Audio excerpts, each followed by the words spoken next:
right, so I think we can get started now. So I'm Caden. I'm going to be hosting the session today.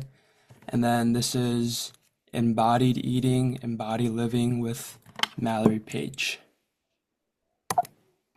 Um, okay, who are we? ScienceHolic is a youth-run nonprofit that aims to introduce intricate scientific concepts in a manner that is fun and comprehensive to teens. We serve as a free resource for students who may not usually have them to learn more about science topics. We strive for our teenage readers and contributors to be critical thinkers and promote thought-provoking conversations about STEM. We provide various opportunities for students around the world with English as their second language to expand their English ability. And we also offer volunteer and leadership opportunities to those who want to help others.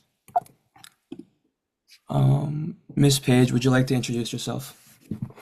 Yeah, hi everyone. I'm excited to be here. So, as Kaden said, I'm Mallory Page. I am a registered dietitian, and I'm also the founder of Live Unrestricted, which is a nutrition counseling company that's helped over 500 women, really people in general, break free from disordered relationships with food, exercise, and their bodies.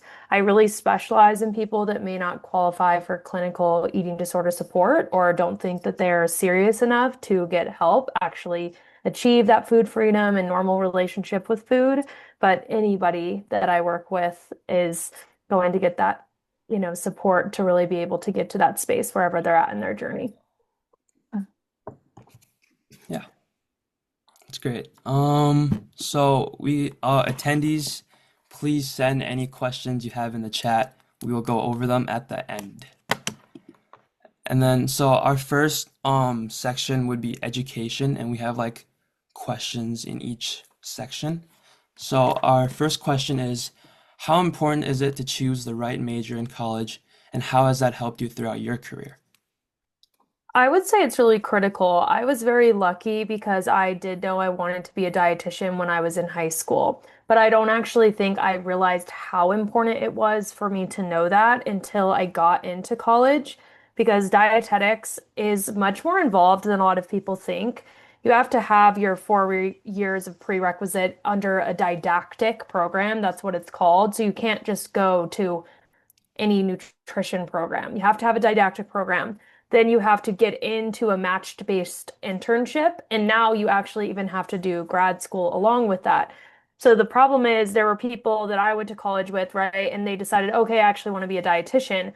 Well, they were behind on their science classes in order to get into that. So at the very least, knowing that you wanted to go into science related would be super important, but for dietetics, because it's really heavy in other classes that aren't even just science related, it is super helpful to know going into it. And I think knowing what I wanted to do helped me throughout my career a lot too, because I was really involved in college. I was president of a bunch of clubs and did volunteer opportunities and all of that stuff.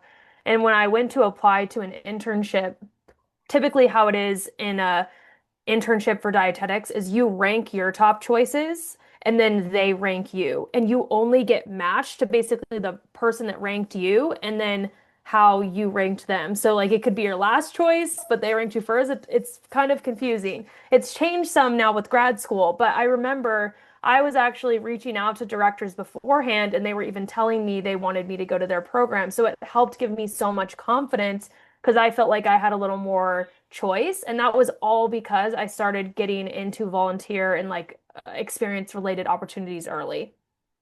That's great. I totally agree with that. Like, what do you think was like the most fun, like volunteering thing you did? Like, Oh my gosh, I have a good story for this. So there's this place called Exos. It's EXOS. And before I went into what I do now, I actually had all my experience in sports nutrition. So I went to the University of Arizona. I was on the field for football games. I was involved in all of their different pre-workout stuff. And then I also did the University of Oklahoma and I did their preseason football camp. So all that was so fun. But this facility called Exos, I got to be basically full time as an intern there. And the top athletes go there to train for the combine. We had Olympians, we had people that were in the fighting space, and it was so cool because it was an all-inclusive place. So when they came in, they would get evaluated from a nutrition, lab, physical therapy, exercise perspective, and they would have even their meals catered to our specific plans. So seeing that in action was the coolest experience, and that was going into my senior year. So even getting that was a big deal because they almost never accepted people in college. So again, my experience helped a ton and that was so much fun. That sounds amazing. Yeah. All right, so the next question would be, do you think nutrition education still focuses too much on weight and dieting? And then how should schools adjust their curriculum in the future? I do think so because dietitians, although they can go clinical, right? So there's a clinical route, there's a community route, and then there's kind of the offshoots of that. So sports nutrition and private practice, you can be in a bunch of different areas. So obviously, when you're in a clinical setting, there's going to be importance to weight because you're using it as a marker to give what we call like whether it's feeding into your veins, right? Feeding into your gut, like if you need nutrition support in that kind. But at the same time, when we're going through and learning about counseling, there's so much emphasis on what your weight says about your health and what that would mean about how you should eat. And yet, the research really doesn't support the validation of BMI as a metric to dictate health. When it was going through its creation, it was only picked as the modality to measure health because it was the highest rating and it got like a C minus. So it's not a great system to use, and yet we still use it to this day because there's not another system. But to go back to the example I was saying to and like validate this point, out of pretty much, so I did body comps on probably close to like 1,000 athletes, and I would say 85 to 90% of them were considered overweight and some even obese. Now is because they had more muscle on their body. So it's just not a great system, and yet so much of the curriculum is based on that, and also based on either dieting or just very unsustainable, maybe not inclusive types of eating plans. So my wish would be that they moved away from weight as such an intense metric to focus on and rather took the first step of trying to evaluate the person holistically, other things that they may be dealing with that could impact their health, their financial status, their access to food, all that type of stuff. And then changing that in a way that's more sustainable rather than looking at that and thinking, oh, well, now you have to go on a diet in order to have success and be healthy. Because there's no one type of health. Yeah, totally. Like, so do you think like there's any like other things that are like close to changing, like replacing the weight? Yeah, it's a good question. As of now, I feel like in a clinical setting, no. In a more counseling-based setting, I do think there are more people moving away from weight as their determinant of what is healthy. But I do think I wish that what would replace it, and this is kind of a problem with accessibility, is lab work, like actually looking at someone's labs and saying, do these labs look healthy or do they not? And that's still not a perfect system, but that would give us a lot more to work with than just looking at weight as a blanket for deciding health choices. I see, I see. Mhm. All right, and now we're up to research. Mhm. So throughout your years of experience, what trends have you observed to be the most common in disordered eating? So, a lot of the time when we think about disordered eating, we think that it's only about someone being concerned with the way that they look and wanting to be smaller or skinnier or more toned or whatever. And although that is true, and obviously I'm sure everyone here can attest to it in some sense, social media influences this a lot, right? We have a lot of pressure from everything we see. I have personally observed that there's almost always something deeper going on that's causing the disordered eating. So it can be a person not feeling like they fit in, feeling out of control in their life, feeling really emotionally overwhelmed, being super perfectionistic, having high anxiety. They turn to the food and even altering their exercise of their body as a means to feel more in control and try to help themselves to feel better. And I think a lot of the time, disordered eating is seen as kind of a surface level thing, like, oh, all you care about is your vanity. But it's really rare that that's the only thing that's going on there. So I really like to try to encourage people to view it societally in that way based off my observations, but I also help clients to work through the deeper things and uncover them because the biggest reasons why people relapse into dieting again, into disordered eating, is because of the fact that they haven't worked through the deeper stuff that was actually impacting them in the first place. I see. So Mhm. how do you think like you can like uncover like the deeper stuff Mhm. like you don't know like what's going on and like how do you like figure that out yourself?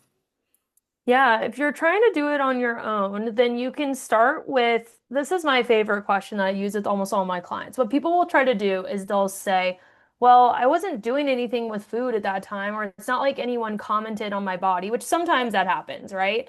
But what I would ask is, what was going on in the period of your life where you started to develop this?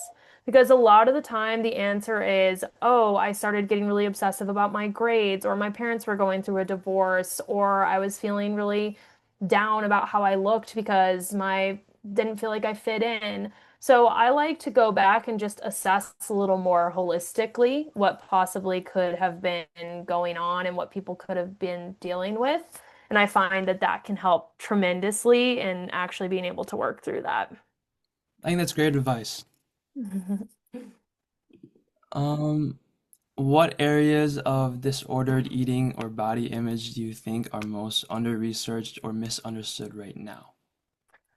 Yeah, I mean, kind of going back to what we were talking about earlier, this is an offshoot, but I wish that they did more to research an alternative metric from BMI or just weight. I think that would be great, or at least if there was more education around why that's not the best metric to use, so that people don't just go into the doctor and have a BMI that's quote unquote normal and be told that they don't have any issues with food. And that's what's happening. So it makes many people think that they don't have a big enough problem and then they never actually get help and they just continue to have disordered eating, or it gets worse and they actually develop an eating disorder, right? So on one hand, that would help a ton with prevention.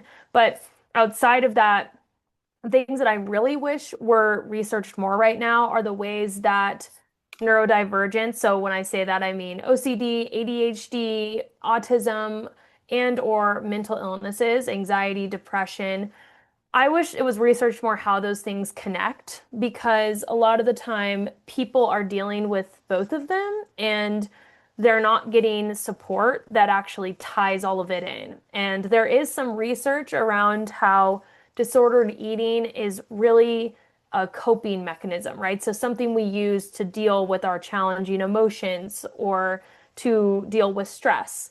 And we see the direct correlation between those two. So there's emerging research on that, but I wish if we did that more and if we tied in these other areas, I think more people would be getting much better support and it would make disordered eating feel a little more conquerable as well for a lot of people. Yeah.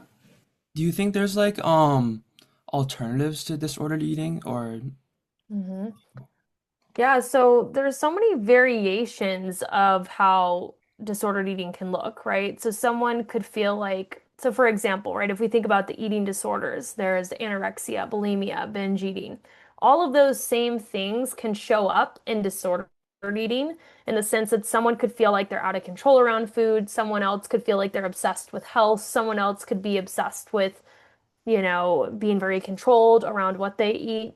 But then there's also body dysmorphia that can come up, right? Or someone can go from disordered eating and using that as their coping tool to then becoming obsessed with something else. So I'll see people go from this to being obsessed with work or whatever else, or school, I should say, for you guys.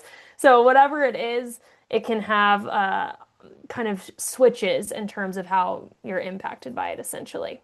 I see. That was yeah. Hmm. And then so our third section is work life. Hmm. What inspired you to start your own nutrition counseling company? And how has that decision shaped your personal and professional life right now? So when I was, I don't know how where you guys are at in school, but when I was a senior in high school is when I decided I wanted to start an Instagram account. And you have to remember that I went into my work, or I went into wanting to be a dietitian because I had my own issues with food. I had disordered eating. So I was very certain I was going to really help people be healthy. So that was what that Instagram account was about at that time. And that was in 2015 for me. So almost 10 years ago. But I actually kept up an Instagram account all throughout my time in college as well. And I was able to build a following from that account that also changed over time from being what it originally was. So it wasn't at the time that I started that I really had the vision for the fact that I wanted to have my own company.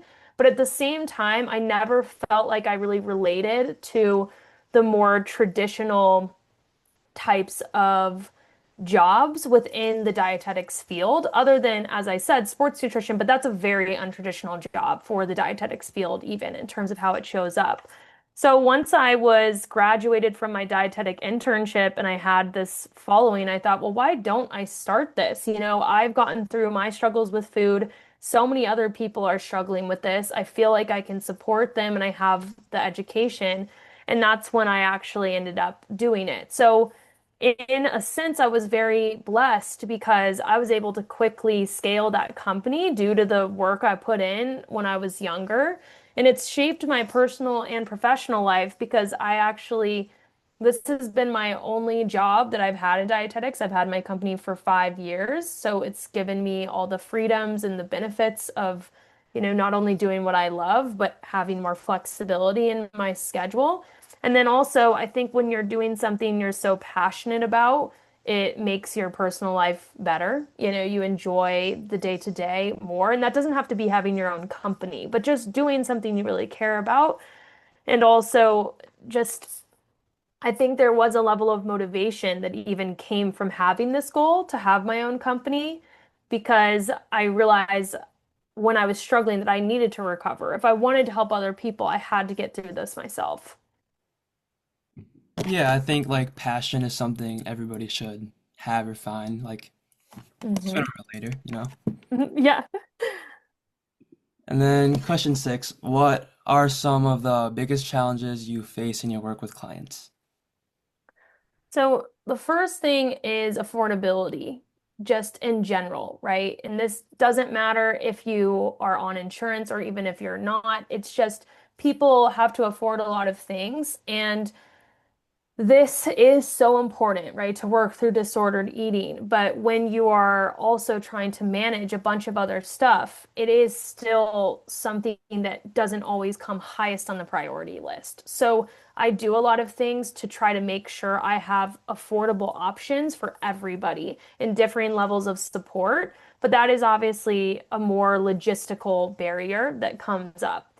When it comes to the actual work with my clients, some of the biggest challenges I face are probably just having helping them to be able to, number one, have grace with themselves throughout a journey. I find a lot of people with issues with food in their body, they're very self-critical.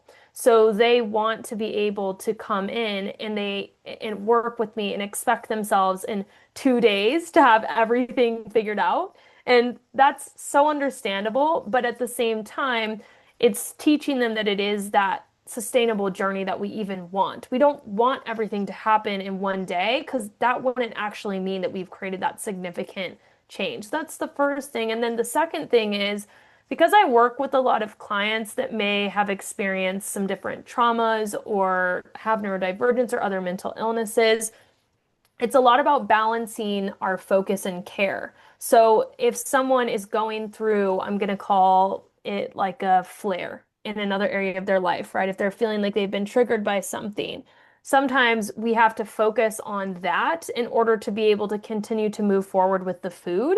So it's just really making sure that we're able to give the right amount of energy and effort to each of these areas. And that is something not everybody does in the field. And when you ignore that, it usually ends up in the client getting burnt out, stopping progress, or feeling really down on themselves, like they're not doing enough.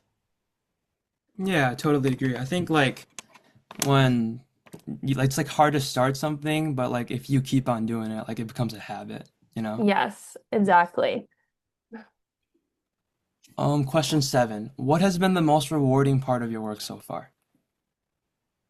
I feel like it's pretty cliche, but obviously seeing people not only that have achieved the food freedom and the body acceptance that they were dreaming of, but also have maintained it. I have a woman from my very first program that I did back in 2020, and she told me just a little bit ago, I'm at the beach in a swimsuit. I'm like so content and I'm not thinking about myself at all. And I'm eating a sandwich and I'm happy. And so hearing those types of stories where it truly lasts is really significant and cool to hear about.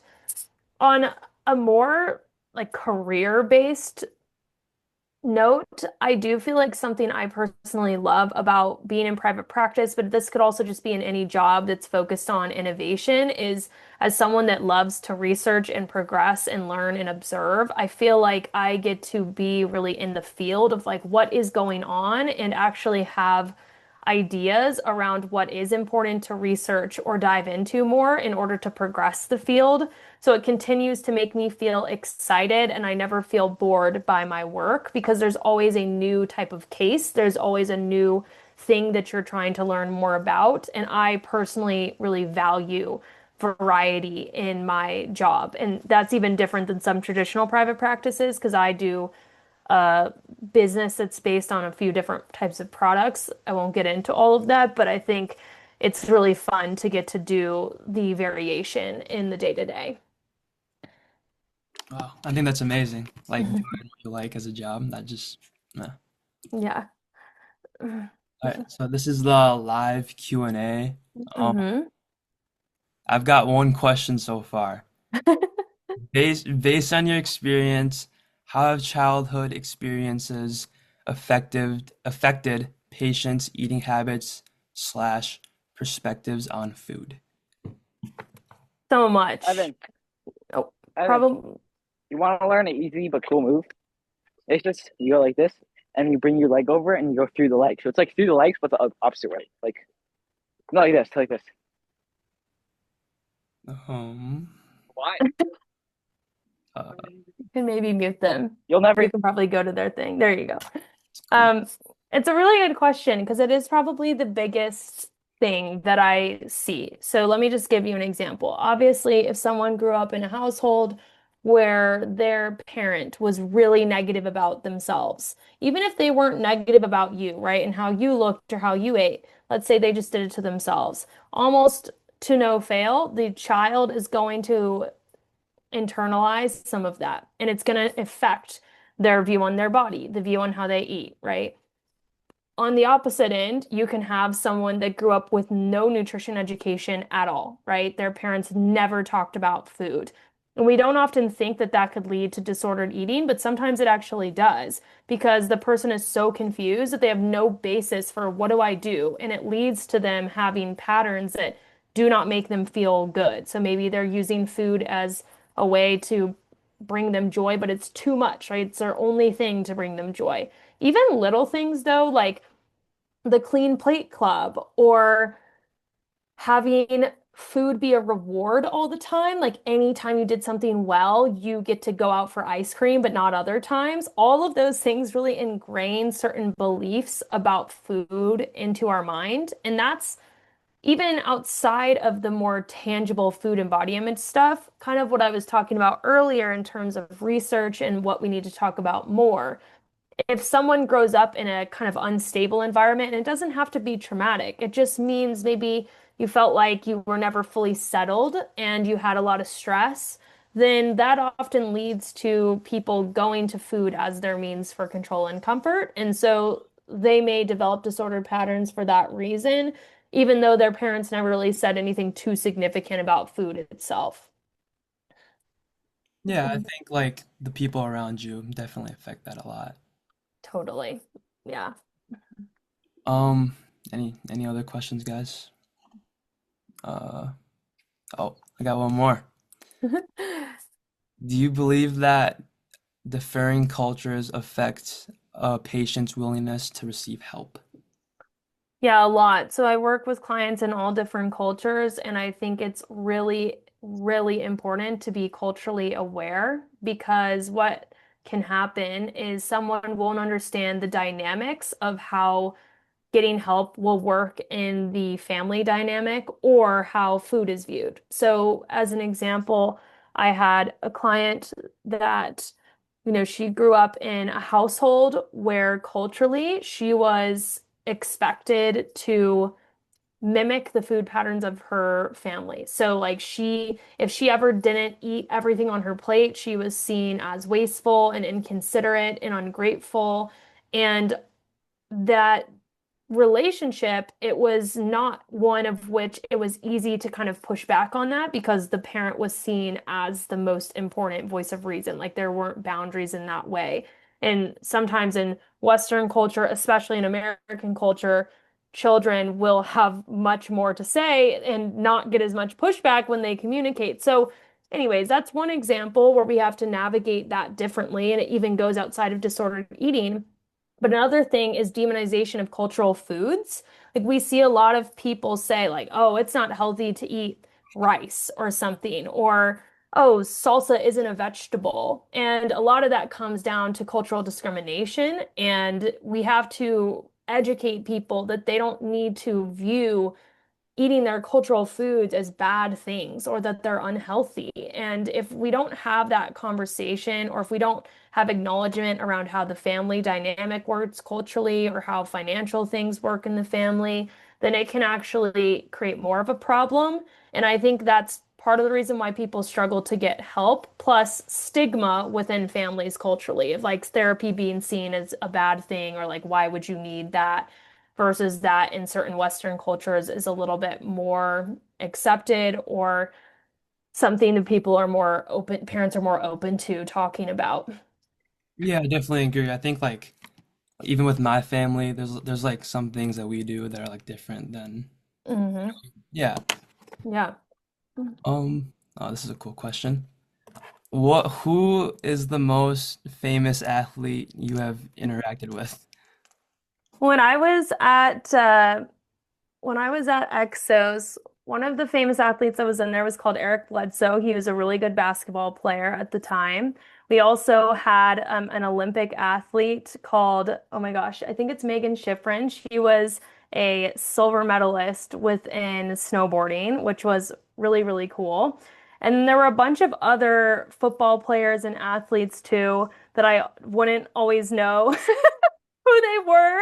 So I'm not very good at naming all of their names, but it was really fun. And I was also there during the off season, but when they were in combine season, I mean, Odell Beckham trained there, like huge names of people would train there to do their combine prep. So I wasn't even in there at the most crazy time when you see really the big stars that come in. That's insane. Yeah. Um, It was cool. Personal question. Yes.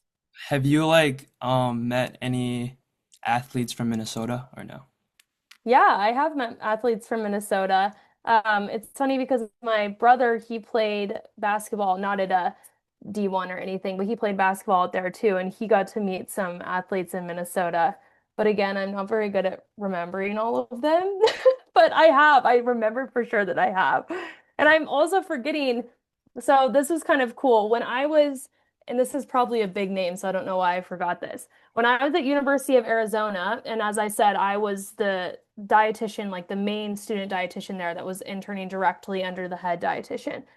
So DeAndre Ayton was there at that time. And then when I went to Exos, he was at Exos. So I trained with him at Exos.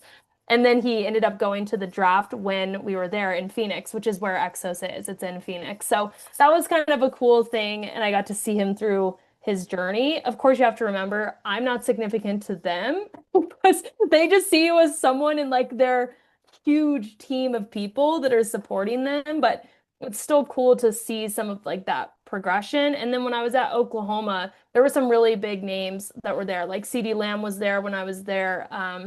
Creed Humphrey, who's the center for the Kansas City Chiefs. So lots of cool people that I got to meet that oftentimes are actually very down to earth. Oh, and then Jalen Hurts was the quarterback at OU when I was there as well. Yeah, so fun people. That sounds super fun. Yeah, it was fun. Any more questions, guys? Um, oh, another one. How does one decipher between eating healthy and caring Mm. about one's health versus disordered eating?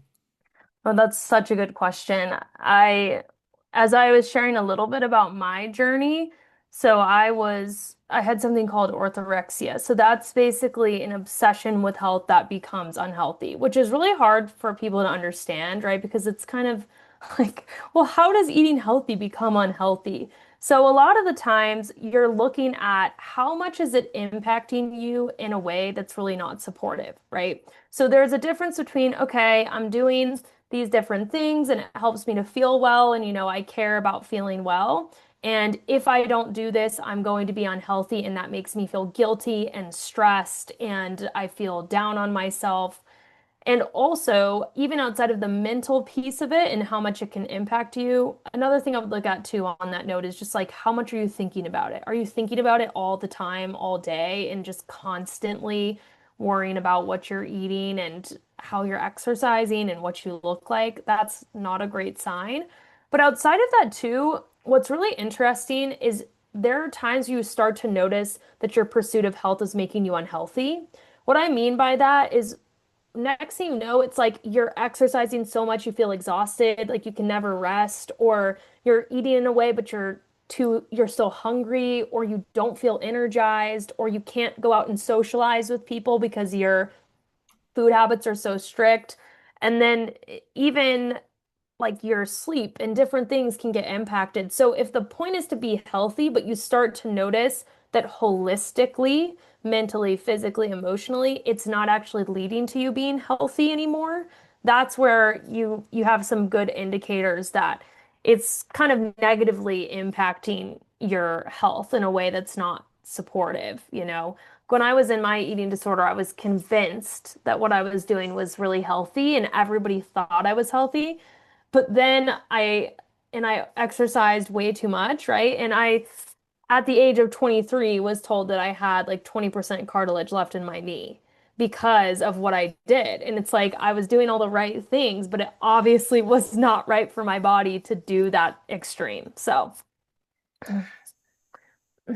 Wow. I mean, so how do you know when you're doing too much? Like, that's a good question. I feel like it's so different from person to person of like what your sign is going to be. But one of the things that was most helpful to me that I've heard before from a mentor, even in different areas, not even just food, right? But it's like if you start to notice all the things that you usually do to kind of take care of yourself start to fall at the wayside, that's a sign that you may be doing something that's not supporting you. So, like, let's say that you value yourself on always making sure your car is clean. This is kind of a silly example, right? And then you start to notice that your car is never clean anymore and you're getting so exhausted and you never have any time for yourself. Like check in of like what is going on? Why am I actually starting to lose all of these things? And that can go in a lot of areas, right? If you care about your friends and you're no longer keeping up with them, if you care about your personal hygiene and you're not actually doing that. So that's kind of big picture. But when it gets more when we get more minute into some of the details with food and exercise in your body, I think it's really tapping in with how you physically feel. So much of dieting is pushing past your cues, right? Or disordered eating, telling yourself, oh, I need to eat this, but you're actually not enjoying it at all. Like you really hate it. Or that you should only eat this amount, but you're actually starving all day. Or you need to exercise in this way, but every time you do it, your muscles are overly sore and you're not recovering and you don't feel good.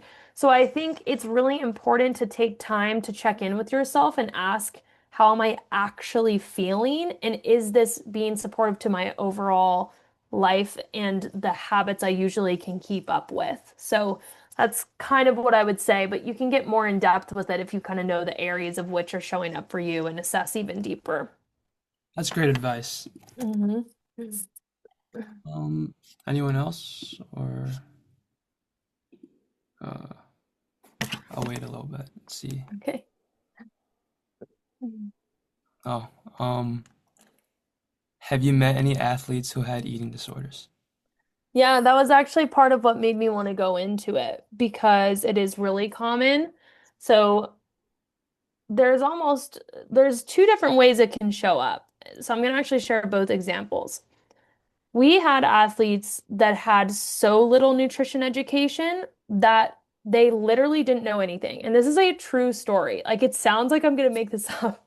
We had a athlete come in. He was a running back at one of the big colleges. I can't remember where. And we were educating him on eating something like how to eat his meals. And he ate Chick-fil-A every single meal basically every day. Or if not that, some other type of fast food. Like I'm not even exaggerating, basically all 3 meals he was eating fast food. And he did not know in any way that there was a reason why that could impact how he felt and played. And this is a college level, highly recruited like running back, right? So when we asked him some questions, and this is not like gotcha questions, right? We're really trying to help. It's like, okay, so what do you think? Like when you think of a protein, what do you think of? And he was like, I don't know, spinach. Like they knew nothing. So it's so important to be able to educate because we often assume people have education and they don't. On the other hand, it's important to assume that not every athlete is in a good place with food. And we would see a lot of people that would undereat, right? They would not be eating enough, or they wouldn't be eating enough carbs, for example, when you need a lot of carbs when you're an athlete, or they'd be afraid of certain hydration drinks because of the sugar or whatever it is. And not only is that an issue in terms of their mental health, like just overall, it's a huge performance issue because it can really negatively impact how they play. And so we saw tons of that, unfortunately, too much. And it's also hard because sometimes you'll have coaches that don't get it and they can be, unfortunately, kind of even making it worse. And then you have some that really get it, but the player is really struggling. So you always have to kind of have resources to refer out if something gets to a place where they really need more help. So, yeah. Mhm. I think we'll probably move on now. Perfect. What's next? Oh, this is like some Scientology stuff. Check out the first edition of our global / public health and health equity magazines on our website. These are our socials. So if you anybody wants to like check these out, go ahead, like feel free to. And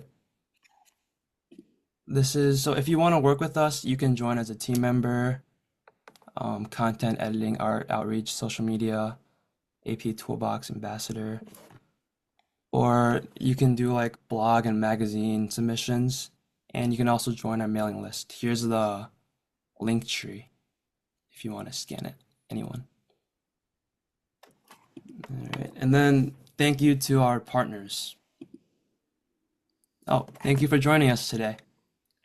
We have another session in around like half an hour if you guys want to join or not. Yep. Thank you so much, Miss Page. Thank you for having me. Yeah, thank you.